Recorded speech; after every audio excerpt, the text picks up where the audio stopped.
Ang kwentong ito ay ipinadala ni Gardo. Nangyari ito noong taong 1900 sa lalawigan ng Cavite. Simulan na natin ang kwento. Isang maulang gabi po, Sir Captain Kokak. Nawai itago mo na lang po ako sa pangalang Gardo. Palagi po akong nakikinig sa inyong mga kwento, kahit noong nagsisimula pa lamang kayo sa YouTube. Pero nito lang mga nagdaang araw, ay napakinggan ko ang mga kwentong kalamansi na inyong itinampok sa channel nyo. Akala ko po talaga ay ako lang ang nakaranas ng katulad nun. Pero marami pala kami. Naging hudyat ang mga kwentong yon para mapagpasyahan ko na ibahagi na rin ang personal kong karanasan kasama ang kumpare kong si Emmanuel. Naganap ang karanasan naming ito noong 1999 dito po sa Cavite. Hindi ko na lang babanggitin ang eksaktong lugar, pero malapit po kami sa tabing dagat. Noong mga panahong yon, ay magkasama kami ni paring Emmanuel na namamasukan sa isang talyer. Maganda ang kitaan noon dahil usong-uso pa ang mga owner type jeep. Halos araw-araw ay may nagpapagawa. Isang gabi, nagkwento ang isa naming kasamahan sa talyer tungkol sa isang bagong tindahan sa kabilang barangay. Ibinibida niya ang kanilang soup number 5. Yun yung sinabawang ari at itlog ng baka. Talaga raw napakasarap nun. Ayon pa sa kasamahan naming nagkwento, tila lumakas daw siya sa pakikipagtalik noong gabing kumain siya nun. Dahil sa kwentong yun, ginanahang magtrabaho si paring Emmanuel. Gusto niya raw subukang kumain sa tindahang yon. Kung hindi niyo na itatanong, 4 na ang anak ni paring Emmanuel. At gustong-gusto niyang madagdagan pa ng isa. Isang lalaki para may magpatuloy ng kanyang apelyido. Kaso nga lang, talagang pagod na kami tuwing nakakauwi mula sa trabaho. Kaya wala na rin siyang ganang makipagtalik sa kanyang asawa. Gusto na lang niyang kumain at matulog pagka-uwi. Kinaumagahan, muli kaming napasabak sa trabaho. Sobrang dami talagang nagpapagawa ng owner jeep, kaya pagod na pagod kami. Pero malaki naman ang kinita ng talyer. Dahil dito, nagpainom ang aming amo ng kinagabihan at binigyan kami ng bonus dahil sa pagiging masipag namin. Nang mag-iisang oras na kaming nag-iinuman, muling nabuksan ang usapin tungkol sa soup number 5 doon sa kabilang barangay. Nang marinig yun ni paring Emmanuel, bigla itong tumayo. Bagaman lasing na, nagyaya itong pumunta roon. Mga pare, puntahan na natin yung tindahan ng itlog ng baka na yun. Para naman maging masaya ang misis ko mamayang mag-uwi ko. Gusto ko na rin magkaanak ng lalaki eh. Natatawa niyang sabi, habang nakatukod ang mga kamay sa lamesa para hindi matumba. Pinagbigyan ko na lang siya. Ipinahiram sa amin ng amo namin ang kanyang owner jeep. Ako na ang nagmaneho dahil ako na lang ang matino ang isip. Lasing na kasi si paring Emmanuel at ang isa pa naming kasamahan.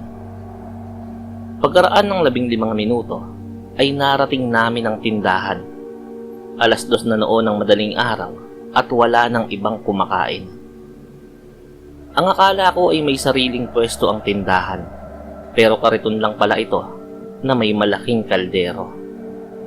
Bumaba kami at umorder ng soup number 5. Sa tingin pa lang, mukhang katakam-takam ang mga mangkok na puno ng mainit na sabaw at laman. Pero bago namin kainin ang inihain, nagsalita si Emmanuel. Ay, mas masarap ito kapag may kalamansi. Alam mo ba yon? Bigyan mo kami ng kalamansi. Utos niya sa tindero habang pasuray-suray. Boss, pasensya na ho. Wala kaming kalamansi rito eh. Sagot ng lalaki. Dahil doon, tumayo si paring Emmanuel at nilapitan ng tindero. Idinikit pa nito ang kanyang noo sa noo ng lalaki. Hindi mo makakain to ng walang kalamansi. Bingi ka ba? O baka ikaw ang lasing? Aawatin ko na sana si Emmanuel, pero nabigla ako sa nakita ko. Hindi ko alam kung napansin din yun ng mga kasama ko. Ang lalaki kasi ay biglang namula ang mga mata. Baka sa mukha nito ang matinding galit at biglang kumulubot ang kanyang balat, pati na ang kanyang mga kamay.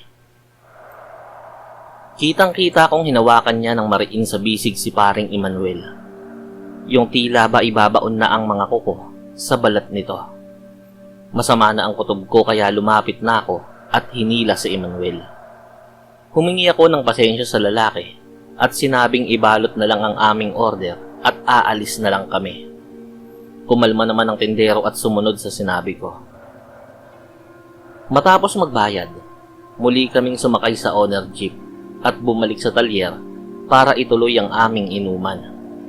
Doon ay tuwang-tuwa pa rin si Emmanuel dahil makakain na niya ang soup number 5. Mahilig talaga siya sa kalamansi sa kahit anong sabaw na kanyang hihigupin. Lumampot siya ng isang hiniwang kalamansi at ipinatak ito sa sabaw. Halos mawala ang aming pagkalasing sa sumunod na nangyari. Ang soup number 5 ay biglang nag-iba ang kulay. Naging tila kulay agnas na itim at pula. May mga amag pang lumulutang sa ibabaw nito at sobrang baho ng amoy na nagmumula roon. Talagang nabubulok ang itsura nito. Hindi kami namamalikmata. Dahil sa takot at galit, nagpunta kami sa pinakamalapit na presinto at dinala ang nabubulok na pagkain bilang ebidensya. Pero hindi naniwala ang mga pulis. Paano ba naman ay amoy alak kami? Sinabihan na lang kami na umuwi at baka arestuhin daw kami kapag nangulit pa. Kinaumagahan, binalikan namin ang pwesto ng tindahan. Gusto sanang bumawi ni Emmanuel at hatawin ng yabe ang tindero. Pero wala na roon ang kariton. Sa mga sumunod na araw ay muli naming binalikan ang lugar, pero hindi na talaga nagpakita ang tinderong yon. Sir Captain Kokak, mula noon ay naging maingat na kami sa mga pagkaing binibili sa kung saan-saan. Lagi na rin kaming nagpapatak ng kalamansi sa bawat pagkaing hindi kami ang nagluto bago ito kainin. Si paring Emmanuel naman ay biniyayaan pa ng 4 na anak at puro lalaki ang mga ito. Ako naman ay nakapangasawa ng taga rito rin sa amin. Nawa ay mapili nyo ang kwentong to at maitampok sa inyong channel. Ipagdarasal ko ang patuloy ninyong paglago. Maraming salamat po.